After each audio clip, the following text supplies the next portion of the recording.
Every day, without noticing, you sign a new contract with your own brain.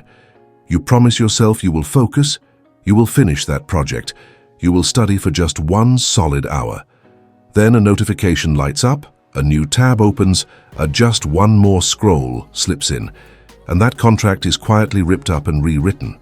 Not in your favor, not in favor of your goals, in favor of whatever gives your brain the fastest, cheapest hit of dopamine. This is not a story about you lacking discipline.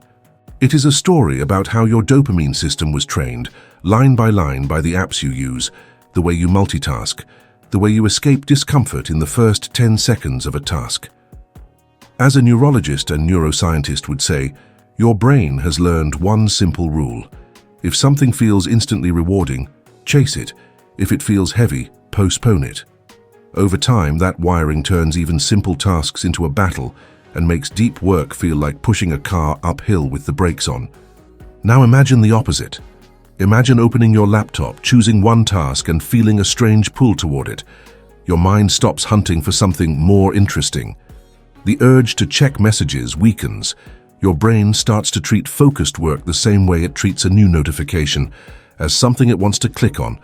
That is what happens when you renegotiate your hidden dopamine contract. Not by force, not by willpower alone, but by using the same mechanisms that trained your brain in the wrong direction, to now train it in the right one. In this video, you are going to see exactly where that contract was rewritten, why you feel so fragmented, and how to systematically flip the script. You will not just hear theory about dopamine, you will learn how to make it crave progress instead of distraction. Think of this as sitting with a specialist who is not here to lecture you, but to show you how your brain really works and how to make it work for you. Once you understand the rules your dopamine follows, you can stop feeling broken and start acting like the one who wrote those rules. Because from this moment on, that is your new role. The hidden dopamine contract.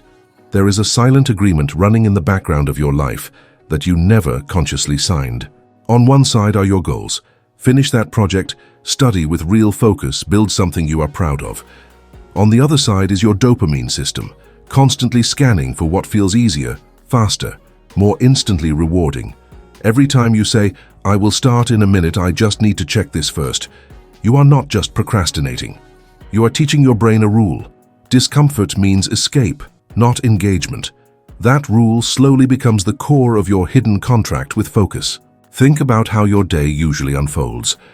You sit down to work, open what you need, and right at the first hint of resistance, your hand moves almost by itself toward your phone, a new tab, a message. Your brain notices the pattern. Whenever this human feels even a little tension from starting something important, they relieve it with a quick hit of novelty. Dopamine is released, the discomfort drops, and the brain files away a simple lesson. Avoiding the task is more rewarding than doing it. After hundreds of repetitions, that lesson is no longer negotiable, it is automated.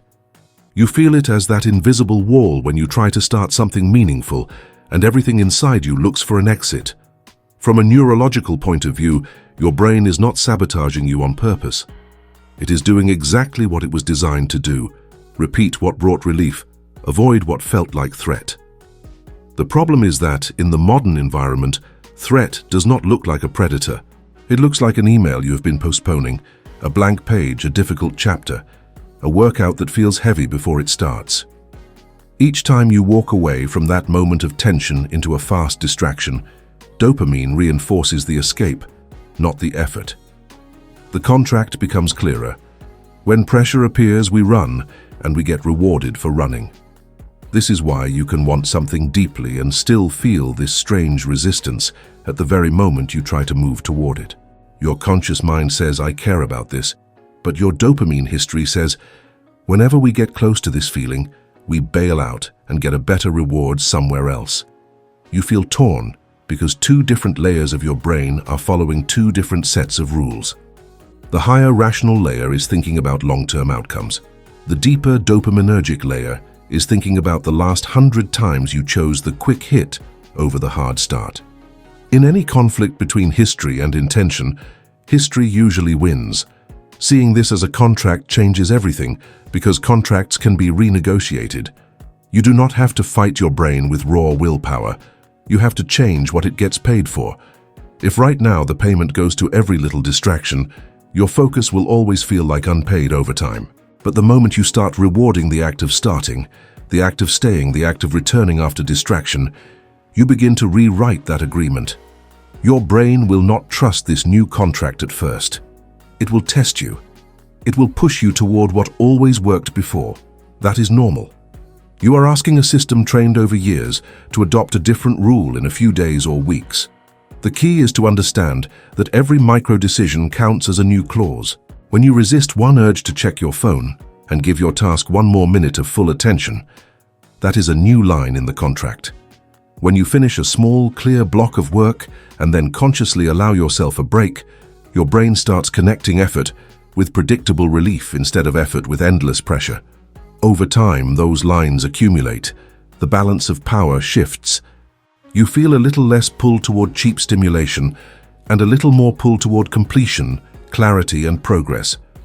From this point forward, start watching your day as if you were watching someone renegotiate a deal. Notice when you are paying your dopamine with shallow, scattered rewards, and when you are investing it in something that actually matters. You are not lazy. You are not broken. You are simply honoring a contract that was written without your awareness. This video exists to put that contract on the table, line by line, so you can decide if you still accept its terms. In the next topic, you will see how your brain's reward system works like a GPS, constantly recalculating toward whatever feels most rewarding in the moment, and why that matters every single time you try to focus. Your brain's reward GPS picture. Your brain as a living navigation system, always recalculating toward whatever feels most rewarding right now. Not what you value in theory, not what you promised yourself last night, what feels rewarding in this exact second. That is dopamine's job, to mark certain actions, cues, and contexts as go this way, then to nudge your attention and behavior in that direction. When you intend to focus but a message pops up and steals your eyes, that is the GPS rerouting. It does not argue, it redirects. The shortest path to a reward beats the longer, harder path almost every time, unless you deliberately change how the system scores those paths. This is why deep work often feels strangely repellent in the first minute. The GPS looks at two routes. Route A, open the document, push through awkwardness, wait for momentum. Reward is delayed and uncertain. Route B, open a social feed, see novelty, get a spike of stimulation. Reward is immediate and guaranteed. The GPS is agnostic about your ideals. It simply picks the route with the highest expected reward minus effort. If your environment and habits have inflated the perceived payoff of tiny hits while deflating the payoff of focused effort, the GPS keeps yanking the wheel toward Route B. The result is a pattern you know too well. You sit down to work and end up somewhere else. Here is the part most people miss. The GPS is trained by your recent history, not your best intentions. Each time you choose the quick hit, the brain adjusts its internal map. Novelty here equals relief, progress there equals friction. The next time you face that same fork, the GPS does not weigh the philosophical value of your goals. It consults yesterday's results and bets on the sure thing. That is why you can feel almost pulled by the arm toward distractions, even when you are fully aware of what you are doing. The map got updated without your permission. Now it needs to be updated on purpose. You update the map by changing what counts as a win in the moment. If focus only pays off when the task is finished, the route will always feel too long. So shorten the route. Make the first minute of focus itself count as a win. Make staying inside a focus block for a set time count as a win. Make returning to the task after a distraction count as a win. The GPS starts to notice. Effort reliably leads to small, predictable rewards. The perceived distance to payoff shrinks. When payoff feels closer, the route to deep work stops looking like a detour and starts looking like the main road. Rerouting also depends on cues. Your GPS locks onto landmarks, the phone on your desk, the open inbox, the tab bar glittering with icons. Those cues are like highway signs pointing to fast rewards. Remove or mute them and the turnoff becomes less obvious. Add new cues that point toward focus. A clean workspace, a single open window, a visible timer, a page with the exact first action written at the top. The GPS is suggestible. It follows the signs you give it. If you do not place your own signs, the environment will place them for you. Expect resistance during the first few reroutes. The GPS will try to send you back to the last known shortcut because it worked before. That discomfort is proof the system is updating. Stay with it long enough and the relief flips sides. Relief stops living in the distraction and starts living in the work itself. You will feel it the moment your brain begins to predict that focus is the faster way to feel good, not the slower one. That moment changes everything because your attention stops needing constant force. It starts to move with the road you paved. In the next topic, you will see how the illusion of busyness and multitasking tricks this GPS into thinking you are making progress, when in reality, you are just looping on the same on-ramps and never reaching your destination. The productivity mirage. You know that feeling at the end of the day when you are exhausted, your mind is fried, but when you look back, you cannot clearly point to what you actually finished. That is the productivity mirage. Your brain spent hours jumping between tasks, tabs, messages, and small urgencies, and dopamine rewarded you for every jump. Each time you switched, you felt a tiny sense of relief or novelty, so it felt like movement, like progress. Under the surface, though, your brain was training a dangerous association. Chaos equals productivity, stillness equals boredom. The more you live in that pattern, the more any attempt at deep, singular focus feels wrong, even if it is exactly what would move your life forward. Multitasking is the perfect fuel for this mirage. Neurologically, every time you switch tasks, there is a cognitive cost. Your brain has to unload one context and load another. That loading and unloading takes energy and time, but dopamine does not care about the cost. It only cares that every new switch brings a new microdose of stimulation. The inbox, the chat app, the project, the notification, each one offers a small spike, a sense of something is happening. So you start to crave that constant switching because it feels like proof that you are in motion. Meanwhile, no single task receives enough uninterrupted attention to reach the deeper, more satisfying stage of flow. Your day becomes a series of starts without finishes. Busyness then becomes a kind of identity. You tell yourself and others how crazy your day is, how there is so much going on, how you are doing a million things. On a brain level, this identity locks in the mirage. Every time you tell that story, you reinforce the link between scattered attention and self-worth. If you were to slow down and focus on one thing, part of you would feel strangely naked, almost guilty, like you are not doing enough. That discomfort is not proof that focus is wrong. It is proof that your dopamine has been paired with frenzy for so long that calm, powerful concentration feels unfamiliar. The worst part is that the mirage hides real progress from you. Deep work has a different signature. At the beginning, it feels slow and heavy. You may not see quick visible outcomes in the first minutes, but if you stay, something shifts. Ideas connect, complexity simplifies. A task that looked huge breaks into clear steps. This shift is where the real dopamine payoff lives, but your brain does not reach it if it keeps bailing out for micro-hits. So your internal GPS keeps concluding, all this focused stuff is just drag. The good feelings live in fast switching, and the mirage strengthens. You feel tired and unfulfilled at the same time, which is one of the most demotivating combinations a nervous system can experience. Seeing the mirage for what it is already changes your perception. When you notice yourself bouncing between 5 tasks in 10 minutes, you can now name it. This is not productivity. This is my dopamine chasing noise. That moment of awareness opens a crack. In that crack, you can make a different move. Pause, breathe once and ask, what is the one thing, if done for the next block of time, would actually matter? Then, commit your attention to that one thing long enough to push past the initial dryness. As your brain experiences the deeper reward of completion or real progress, it starts to update its math. The mirage weakens, and true productivity becomes emotionally attractive again. In the next topic, you will discover how to flip the internal association your brain has built between effort and pain, and start turning effort itself into a source of pleasure and motivation instead of something you constantly try to avoid. The effort-pleasure flip. For most of your life, your brain has been running a simple equation in the background. Effort equals discomfort. Discomfort equals get me out of here. You feel it every time you stare at a blank page, open a dense text, or start a difficult task.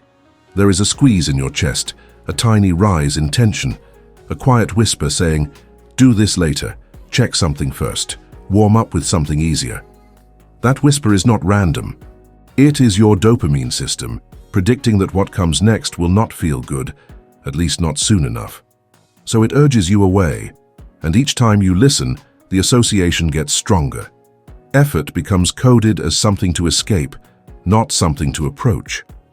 From a neuroscience perspective, this makes sense. Dopamine is released not only when you get a reward, but when your brain predicts a reward is likely.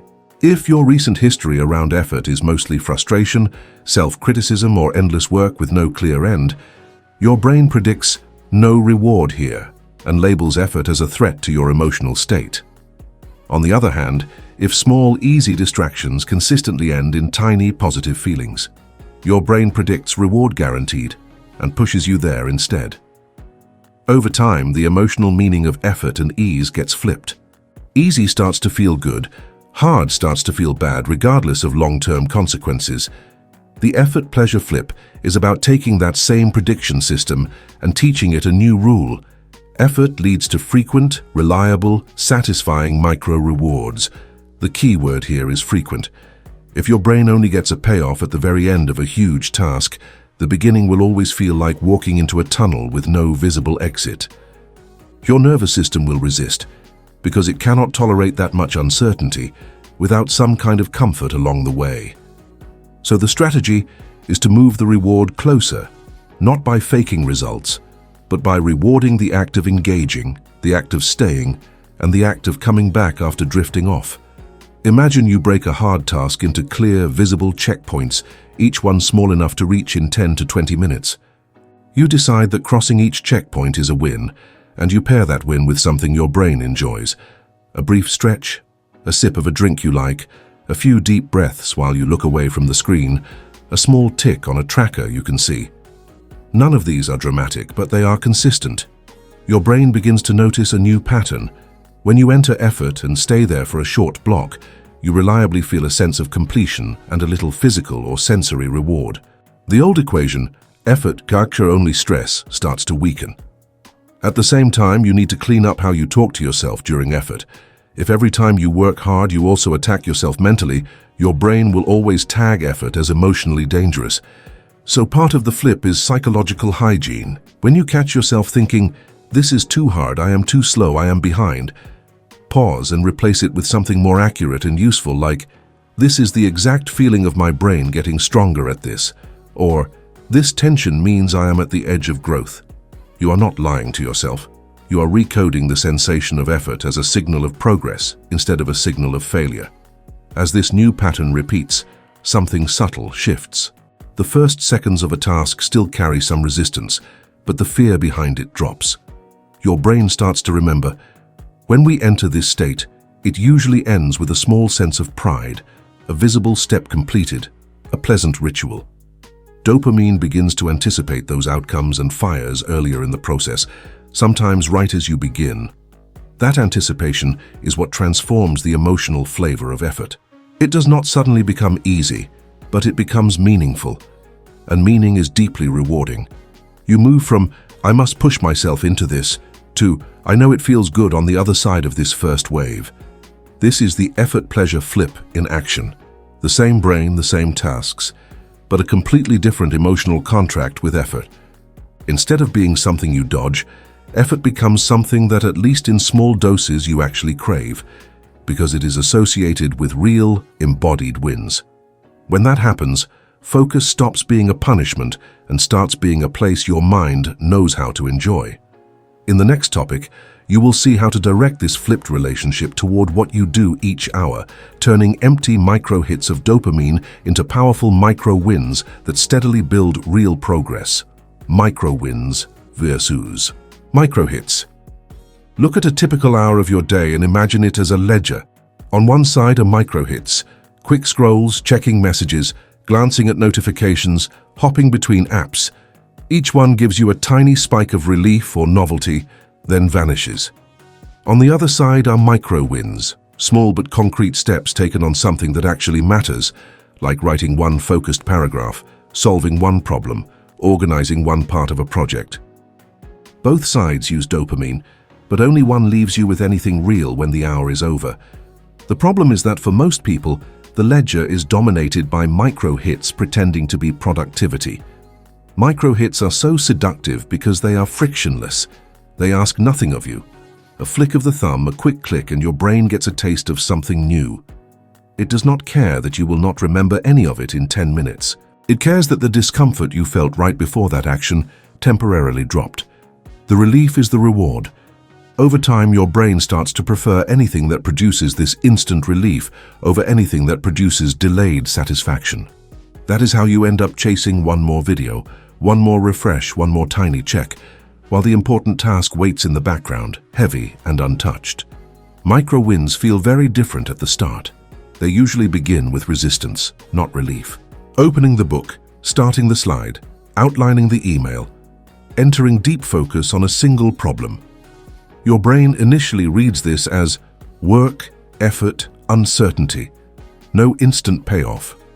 So the first seconds can feel dry, even slightly unpleasant. But if you stay with it just long enough to complete a small unit of progress, something else happens. You get a clear, traceable sense of before and after. Before, that section was blank. After, it exists. Before, that step was chaotic. After, it is organized. That contrast is incredibly satisfying, but your brain only gets to feel it if you push past the initial dip. Turning micro-hits into micro-wins does not mean never touching your phone again or living like a monk. It means deliberately redesigning your hour so that dopamine is more often linked to visible progress than to empty novelty. One simple way to do this is to define what a win looks like before you start a block of work.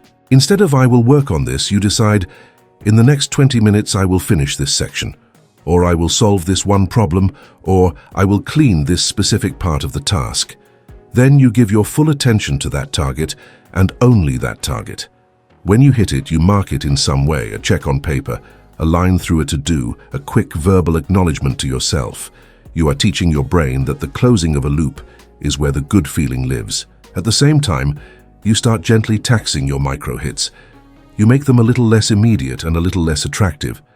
That might mean moving distracting apps off your home screen, turning off non-essential notifications, or deciding that you only check certain things at specific times.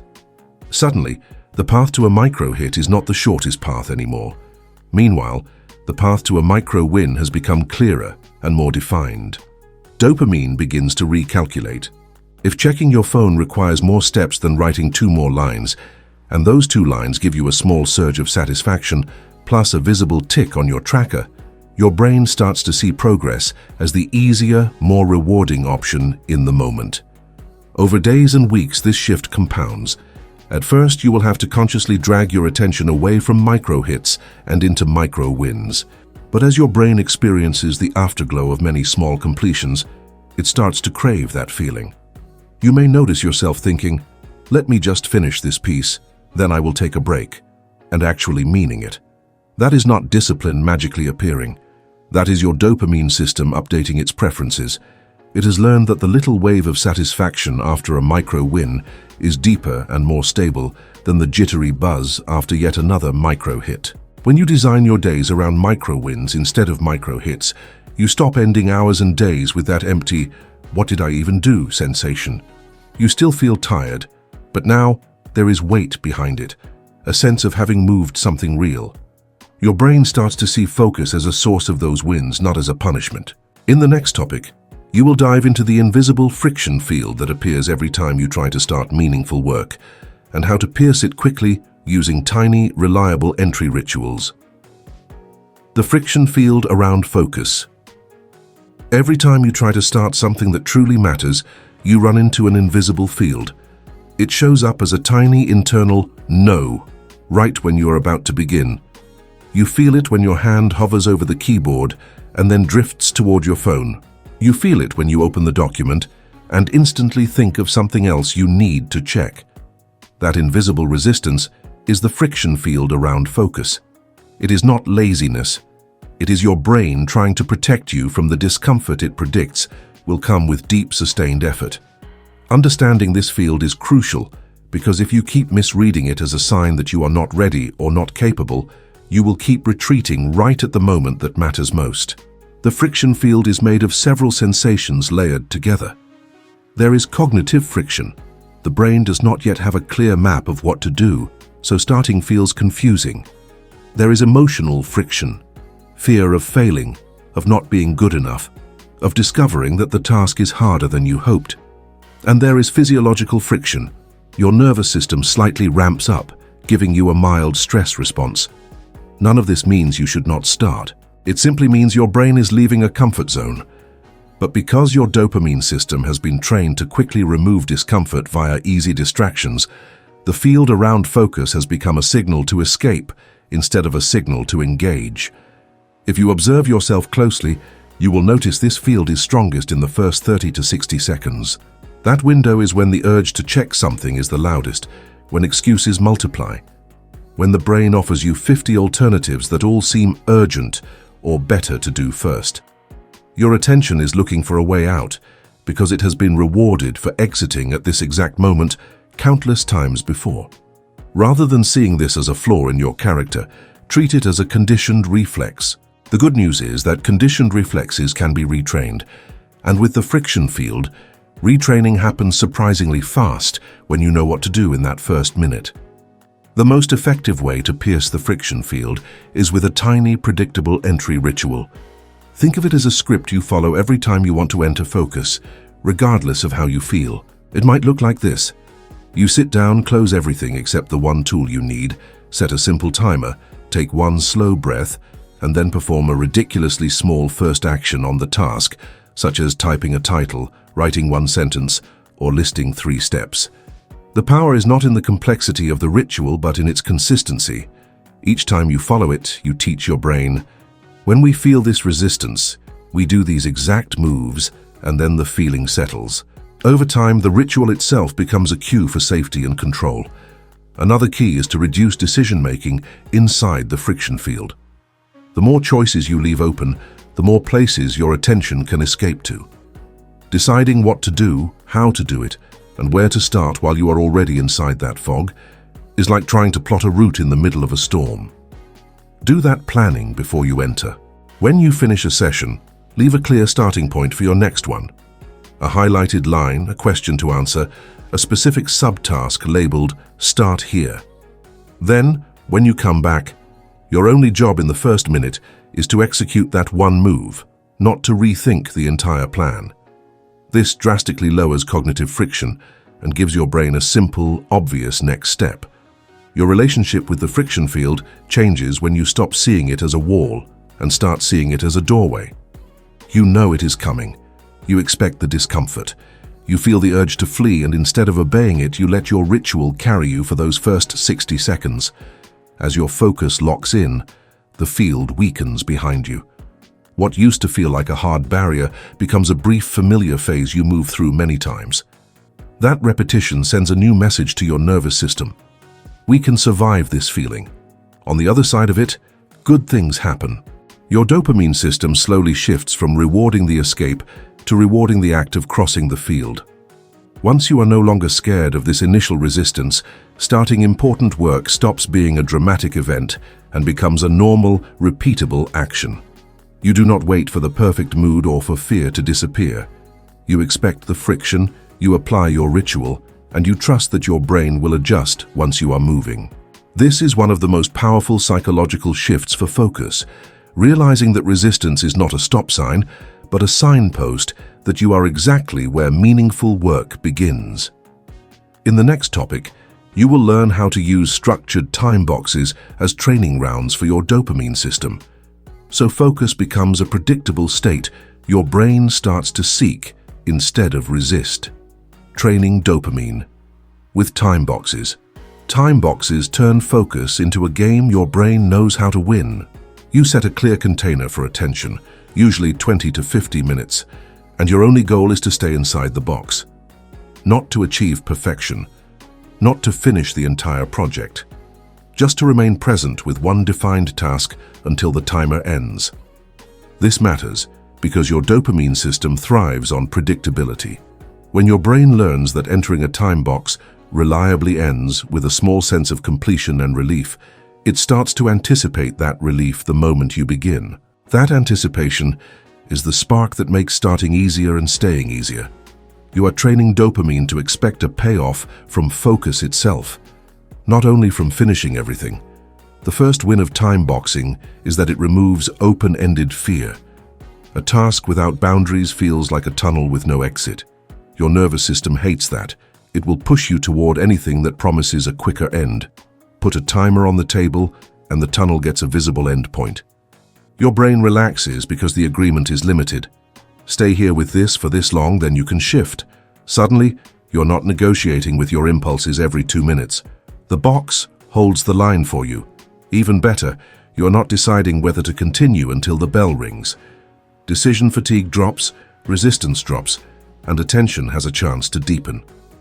Time boxes also create a rhythm your brain can trust. The best training effect comes from repeating the cycle. Enter, focus, exit, reset. During the focus window, you protect attention from novelty. During the exit, you stand up, breathe, sip water, maybe do a quick stretch. During the reset, you choose the next box and define its target in one sentence, so the friction field is already handled. This rhythm becomes a signal. The moment the timer starts, your brain knows exactly what mode to enter. Over days, that mode becomes a familiar state, almost like putting on a well-worn jacket. The outer world stays noisy, but your inner routine quiets it. To get the most out of time boxes, define success in behavior, not outcome. Write for 25 minutes with no app switching is a behavior you control. Write 800 perfect words is a gamble that drags quality anxiety into the box. When success is behavioral, dopamine fires for the act of staying present, which is precisely what you want to reinforce. If you also finish a chunk, that is a bonus. As you rack up wins measured by presence, your confidence grows independent of external results. Confidence then feeds persistence, and persistence is the engine of real output. Another lever is calibrating the box length to your current attention capacity. If you regularly crash at minute 12, do not set 50 and fail. Set 15 and succeed. Then climb to 18, 22, 25 over a week. You are conditioning a muscle. The point is not to impress anyone with huge blocks. It is to accumulate clean reps. Each clean rep teaches your brain, we start when the timer starts. We keep going even when it's a little uncomfortable. We stop when the bell rings and take a real breath. The simplicity of that loop is what makes it powerful. Complexity kills consistency. Protect the box with physical and digital boundaries. Put the phone in another room. Close all tabs except what you need, and make the workspace boring on purpose. Boring is a feature, not a flaw. It lowers the odds that your GPS will route you out of the box to chase novelty. If something unrelated pops into your head, park it on a capture sheet without leaving the task. This move preserves momentum while reassuring the mind that nothing important will be lost. You are telling your brain, you will get your turn, but not inside this box. Over time, that promise reduces intrusive urges. The magic moment happens when you notice that the first seconds of a time box begin to feel good, not thrilling, steady. You sit, you start, and your body recognizes the pattern. The bell at the end gives you a tiny reward, and you stack those rewards across the day. That stack becomes a track record your brain trusts. With trust, the anxiety tied to starting fades. Focus stops needing a fight at the door because the door itself has changed. In the next topic, you will rewire your relationship with boredom, transforming it from a trigger for escape into a tool that gently guides you back into single-task focus. Rewriting the boredom reflex. Boredom has become something your brain panics at. The second a task feels slow, the second a moment stretches without stimulation, your hand moves toward a screen. It is automatic. You feel that faint itch, that vague restlessness, and before you consciously decide anything, you are scrolling, checking, feeding yourself novelty to kill the discomfort. Over time, this reflex has trained your nervous system to treat boredom as an emergency. But boredom is not an emergency. It is a neutral state that your brain learned to fear because your environment promised it never had to sit with emptiness for even 10 seconds.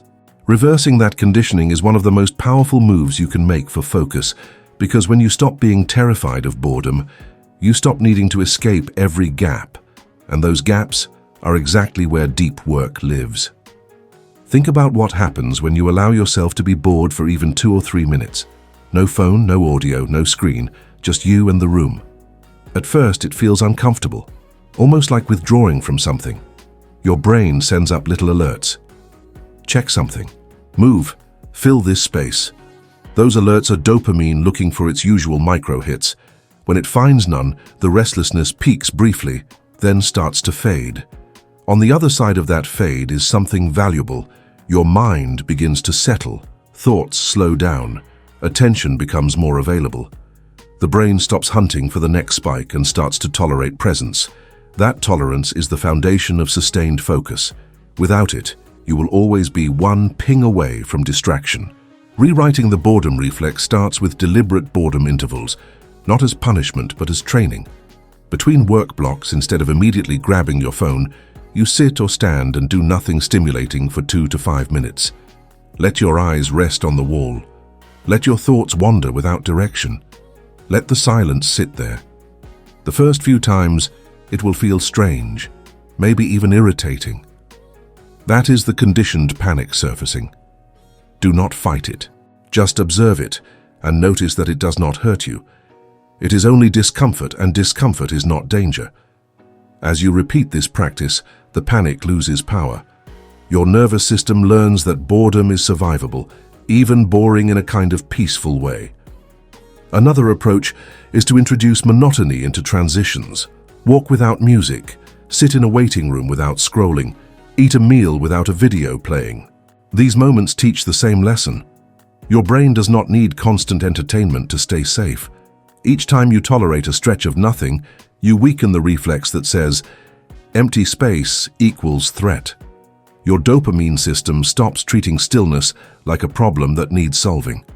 Instead, stillness becomes neutral space, and neutral space is exactly where you need to be in order to choose focus instead of defaulting to distraction. As boredom becomes less scary, something else shifts. You begin to notice that after a few minutes of letting your mind coast, it naturally wants something meaningful to chew on. Not novelty, not stimulation, something with substance. A question, a problem, a task you left half-finished. This is your brain's hunger for real engagement surfacing once the noise clears. If you feed that hunger with deep work instead of cheap hits, the brain starts to prefer it. Over time, boredom stops being the enemy of focus and becomes the setup. It clears out the junk so your attention has room to land on what matters. You can also pair boredom intervals with a simple reset ritual. After a boring pause, you return to your workspace and consciously choose what to do next instead of reactively jumping into whatever pulls the loudest. That moment of conscious choice rewires agency. You are training yourself to move from boredom into focus as a deliberate act, not as an escape. Your brain learns, when I feel empty, I do not panic. I pause, I breathe, and I choose something real. That loop becomes a skill, one that protects you from constantly bleeding attention into low-value noise.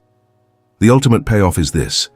When boredom no longer triggers a reflex to flee, focus becomes vastly easier to access. You stop needing constant entertainment to tolerate your own mind.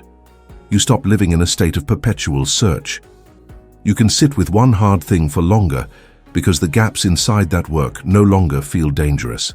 Boredom becomes a tool that nudges you back to clarity, not a wall that kicks you out. In the next topic, you will see how social comparison and the hunger for validation hijack dopamine away from real progress, and how to shift your brain's reward back to mastery instead of performance. The social dopamine trap. Social media turned your dopamine system into a scoreboard. Every like, view, comment, and reply is a tiny signal that says, you are being seen, you matter, keep doing this. On its own, that is not a problem. The trap appears when your brain starts valuing visible reactions from others more than invisible progress in your own life. You open your phone to just check something and end up chasing micro-approval from strangers instead of doing the work that would actually change your reality. Deep down you know this, and that inner conflict is exhausting. A part of you wants mastery, another part wants that next hit of validation, and dopamine is pulling hard toward the faster, easier one. The social dopamine trap rewires what success feels like. Instead of your brain lighting up when you understand something deeply, build a skill, or complete a meaningful task, it lights up when a number ticks upward. Views rise, heart icons pop, messages come in, and dopamine rewards you instantly. The effort behind those results barely matters. Even if something took seconds to post and years to learn, your brain starts confusing surface signals with substance. Over time, this creates a dangerous inversion. Appearing productive, admired, or busy feels better than actually becoming skilled, consistent, and grounded. That is how you end up thinking more about how things look than about how they are. This trap does not just live on social media. It shows up anytime you measure your day by how much external feedback you received instead of by how much real movement you created. Telling people what you are going to do, sharing plans, posting snippets of your journey can feel like progress because dopamine fires when others respond. But your brain cannot distinguish between "I talked about it" and "I did it" unless you train it to. If you constantly celebrate the announcement more than the execution, your nervous system learns that talking, posting, and sharing are where the good feelings live. The hard, quiet middle part of real work starts to feel emotionally empty by comparison.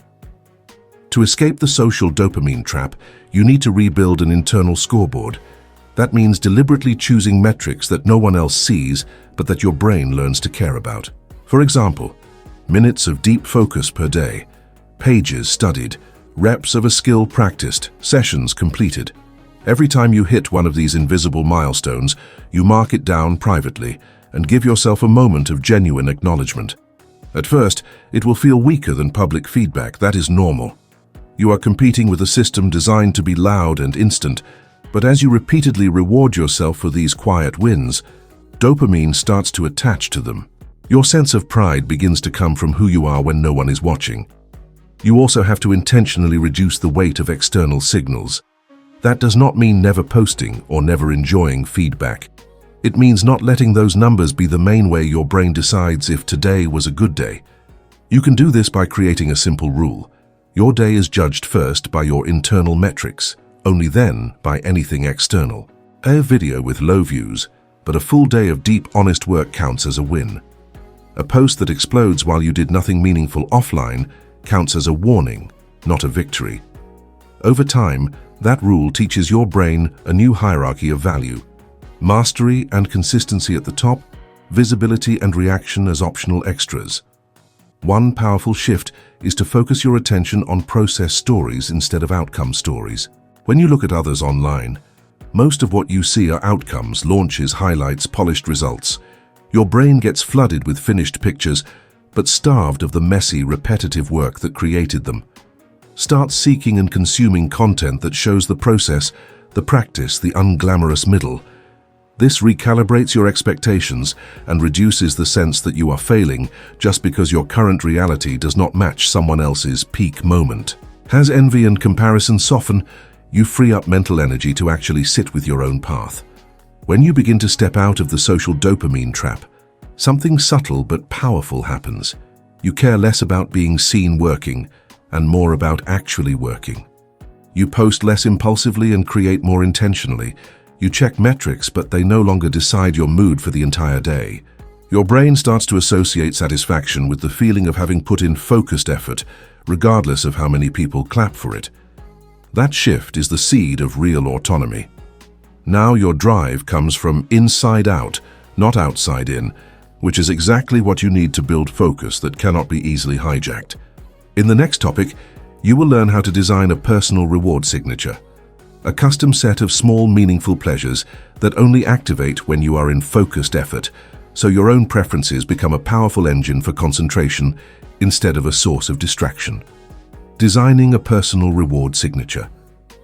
Your brain already has a taste profile. There are certain sounds, smells, sensations, and tiny experiences that feel disproportionately good to you. Maybe it is a specific playlist, the feeling of a hot shower after work, a particular tea or coffee, a walk on a quiet street, a favorite chair, a certain kind of pen on paper. Most people scatter these pleasures randomly across the day, using them to fill gaps or numb stress. A personal reward signature takes those same ingredients and turns them into a targeted system, small, repeatable rewards that only show up when you are in focused effort or immediately after it. You are no longer leaving dopamine to chance. You are assigning it. The first step is to map what genuinely feels good for you on a small scale. Not the huge rewards like traveling or buying something big, but the micro pleasures that are easy to repeat daily. List them mentally. A specific snack, a particular song, a short walk in fresh air, a 5-minute stretch, lighting a candle, changing the lighting in your room, writing in a nice notebook, a quick chat with someone you care about. The key is that these things are emotionally positive and relatively simple to access. Once you have them, you stop giving them away for free. You link each one to a specific type of focused effort. For example, you might decide that a certain playlist only plays when you are in a deep work block. Over time, your brain starts to associate those sounds with concentration and progress. Just hearing the first notes becomes a cue. Now we focus. You might reserve a favorite drink for the end of a 2-box work session, so your nervous system learns. When we stay with the task through the discomfort, this small ritual awaits. You might use a particular cozy spot only when you are reading or studying with full attention. The point is not that these rewards are huge. The point is that they are consistent, specific, and tightly paired with effort. Your reward signature also includes internal rewards, the way you talk to yourself, the way you track progress, the way you close a work session. Instead of ending a block by slamming your laptop and thinking, it's still not enough, you take 10 seconds to note what you actually accomplished. You might say out loud, I did exactly what I said I would for this block, or write one short line in a log. This simple act tells your brain that effort is seen, counted, and appreciated. When effort is acknowledged, dopamine begins to show up not just at the end of the entire project, but at each checkpoint. That is what keeps you going when the finish line is far away. It is important that your rewards remain clean. If you start bringing distractions into them, you blur the association. For instance, if your post-focused tea ritual always comes with 10 minutes of mindless scrolling, your brain will start chasing the scroll, not the tea. Keep the reward experiences simple, sensory, and present. Enjoy the taste, the stretch, the music, the stillness. Let your nervous system actually register. This feels good. The more clearly your brain can link I focused with I feel good afterward, the stronger the reinforcement loop becomes. Over time, your personal reward signature begins to shape your identity. You are not just someone who forces themselves to work. You become someone whose days are designed so that the most meaningful actions are also the most richly rewarded, even in small ways. You look forward to your focus blocks because they are surrounded by rituals that make your nervous system feel safe and nourished. This does not remove all difficulty, but it tilts the game in your favor. You are no longer relying on raw willpower. You are using your own preferences as leverage. The beauty of a reward signature is that it is unique. What works for someone else might not land for you, and that is fine. Your job is to experiment. Try pairing different pleasures with different types of work. Observe what genuinely boosts your willingness to start and stay, and keep what works.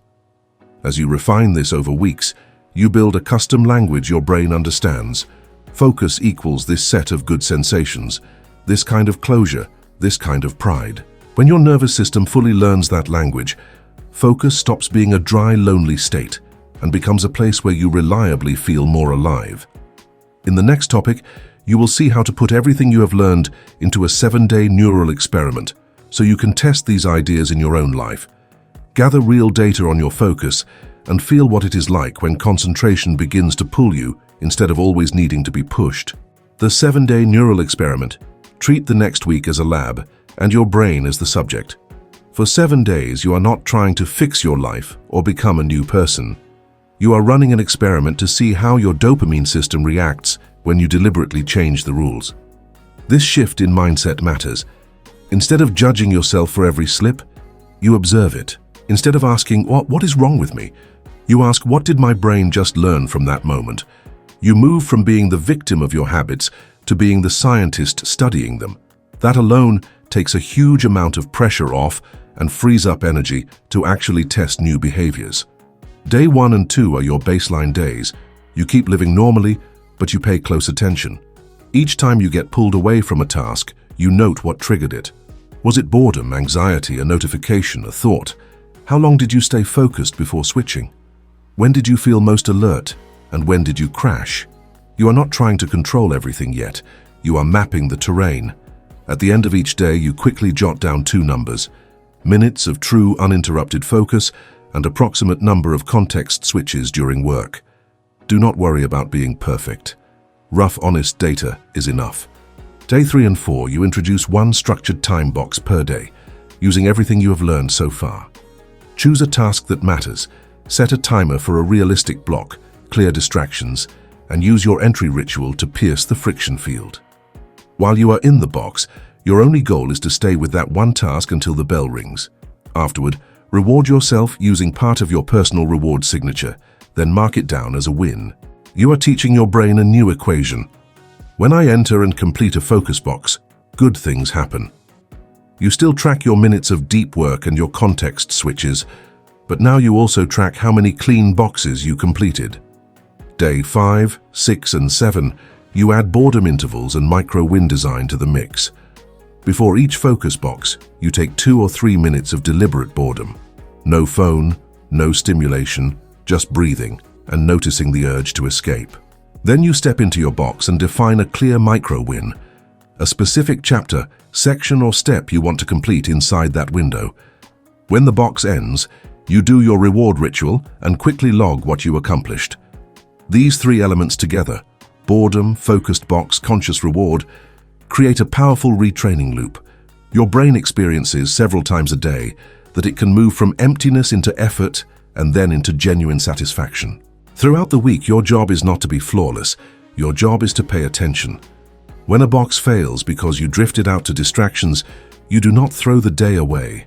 You rewind mentally and ask, what pulled me? What was I feeling just before I switched? What cue did I miss? Then you adjust something small for the next round, move the phone farther, clarify the micro-win, shorten the box, or strengthen your entry ritual. Every adjustment is data.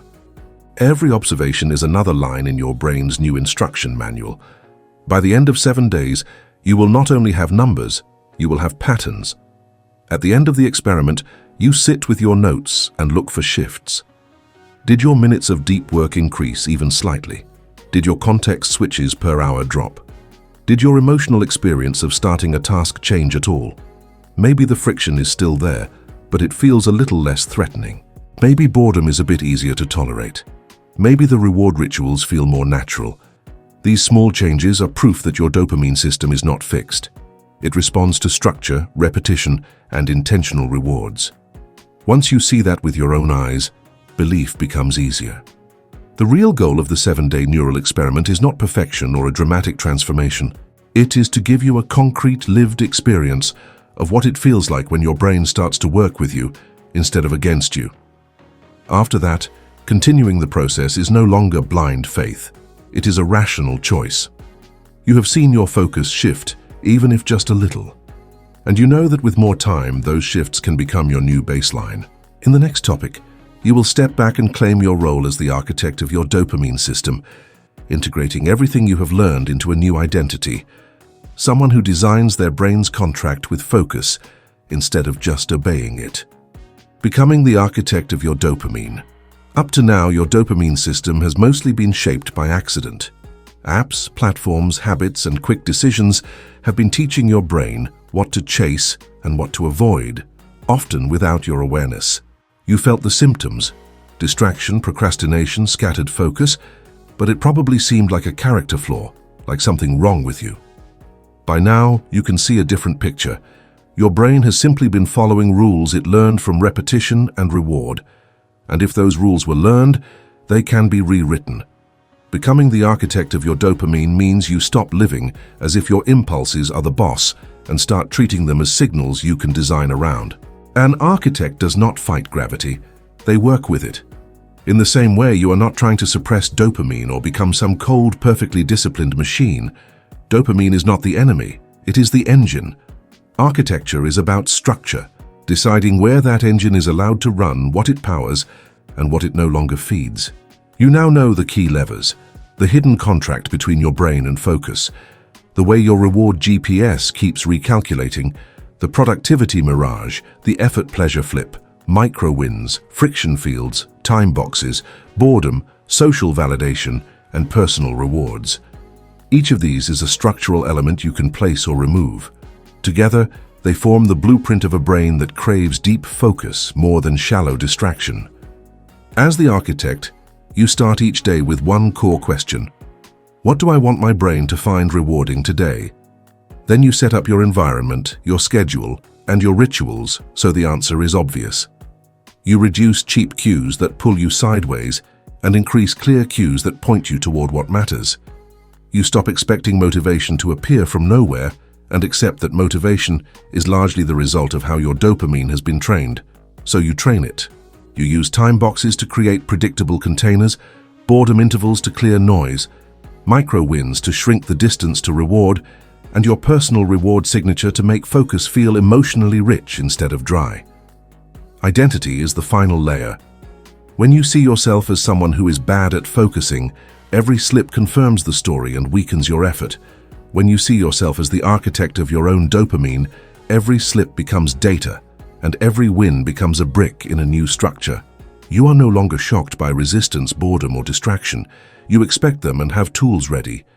You act less like a judge and more like a designer. You do not ask, "Why am I like this?" as much as you ask, "What in my system is rewarding this behavior, and how can I change that?" That shift from self-blame to system design is what separates a life ruled by impulse from a life guided by intention. This is not about never scrolling again or never seeking pleasure. It is about refusing to let the cheapest pleasures own the steering wheel of your mind. You are building a life where the most rewarding experiences are also the ones that move you forward. Deep work, real learning, meaningful creation, honest rest. That takes time. There will be days when the old contract feels stronger, when the GPS drags you back to old roots. Those days do not erase your progress. They are part of the rewiring process. Each time you notice, adjust, and return to your design, you are reinforcing the new architecture. When you look at your future from this perspective, focus stops being a mystery. It becomes a skill you can train and a system you can refine. Your brain is not a wild animal you must constantly fight. It is a powerful ally that responds to structure, repetition, and clear rewards. You now know how to provide all three. The question is no longer whether you are capable of deep, unstoppable focus. You are. The real question is whether you will keep acting like a passive user of your own brain or step into the role you have been moving toward this entire time, the architect of your dopamine, and with it, the author of the life it makes possible.